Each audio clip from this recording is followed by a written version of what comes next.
Looks like it's gonna be one of these days.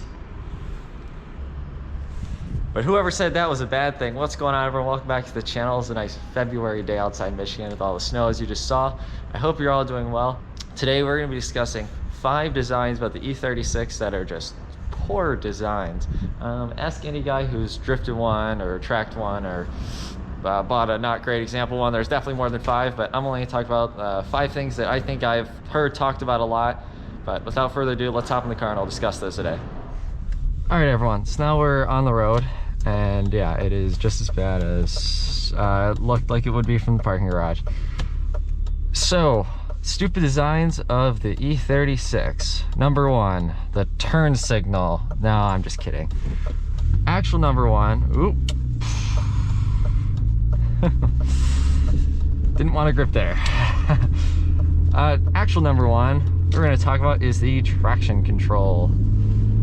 I've kind of alluded to this in previous videos, but the traction control on the E36 is awful. Like, it is really bad. It does nothing. So before they had electronic throttle bodies, the solution, or I guess traction control, kind of started to be a concept that people thought about. So BMW tried to do something to E36. So since they didn't want to do actual like computer controlling your throttle, what they did is they took a second throttle body, they stuck it in front of your main throttle body, and then when you start to slip out, the second throttle body just closes in front of your main one, if that makes sense. So basically it's doing the same thing and like cutting your throttle off, but it's doing it in a very poorly optimized and inefficient way, because it's not actually closing your throttle, it's just cutting airflow to your throttle. Which is like, I mean, I guess it's what they had to work with, but it's just kind of a goofy design. So what does that translate to?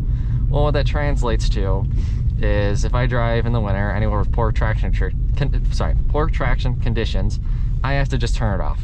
Because especially in weather like this, like most modern traction control systems, even like an E46, like an X-Gen or an E39, it has, the computer knows like there's a certain level of slippage that's okay, and it allows for it, but then once it becomes excessive and you start going sideways, then the computer kind of kicks in and starts managing it for you. Like right there, my rear end instantly just started kind of fishtail, and if I had the traction control, if I had it on right now, I would not have gripped up whatsoever. It would not have let me. It would have just kept cutting power, and I would have just sat there and looked like an idiot. So that's kind of a poor design of this car.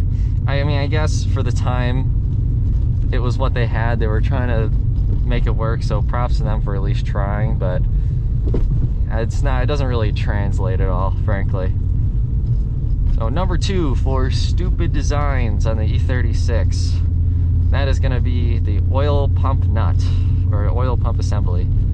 Or mainly just talking about the oil pump nut. This is more of an issue with M cars, and it become a bigger issue in later years on like the S54 or M54s with dual vanos. But essentially what'll happen is you'll be going along your merry day, and you'll be, I don't know, let's just say on the track, mid-corner, you go from 3rd to 2nd in a corner, you're sitting at about 6,500 RPM, you go to turn out, and all of a sudden your oil pressure light comes on, and 2 seconds later, your engine explodes. You're like, well, what just happened? What happened is your oil pump nut unthreaded itself from all the high RPM driving you were doing, which you should be able to do because it is a BMW, that's what they're made for. And the oil pump nut came off, you lost oil pressure, and you made metal on metal contact with a lot of important parts that are not supposed to do that. And bye-bye engine. That's what just happened. So, like the traction control, which traction control you can just delete it, there is a fix for the oil pump nut, and I've already done on this car, and it's called the oil pump nut wire tie. Actually, if you buy an aftermarket oil pump too, they generally have a better design there that doesn't happen. But the oil pump nut wire tie essentially holds it in place so that that can't happen. So the wire tie basically, it holds it tight essentially. Because even as it starts to loosen itself and it's not at the proper torque spec, you're getting worse oil pressure, which over time will start to damage your engine. Now again, it's really only an issue on like track or drift cars, and it's more of an issue on the M cars than the non-Ms, but it does happen. So generally, I would advise that anyone who is gonna track or drift any of these cars, I'd say that's the first thing you should probably do, unless the previous owner already did it, which is very likely because this is a common issue and people do fix it. Because if you don't, you're risking your engine. Now, if it's a non-M, you know, it's $700-800 engine, but if it's an M car, you're looking at a $2,000-$2,500 engine, so maybe not really worth the chance. It wasn't worth the chance for me, so I went ahead and did it. So now that we talked about the oil pump nut, let's talk about another stupid design, and that is going to be plastic in places where it should not be. So obviously people crap on the cooling systems of these cars. They're notorious for being, bad, because what happens is your water pump, right, it gets corroded, it gets old, the plastic gets brittle, it breaks, and it sends little plastic bits in your cooling system, and that's not really cool, is it? So the fix for that is a metal impeller, right?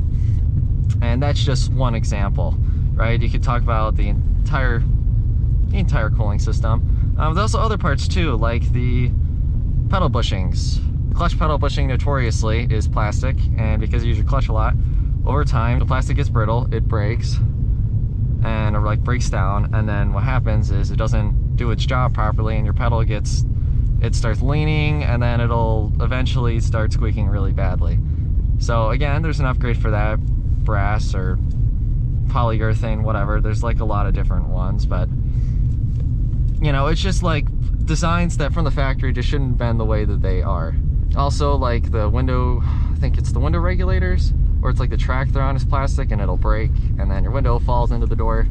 It's just random stuff that, like, it's not the end of the world, but, well, the cooling system can be. Not the end of the world, but, it's something to consider.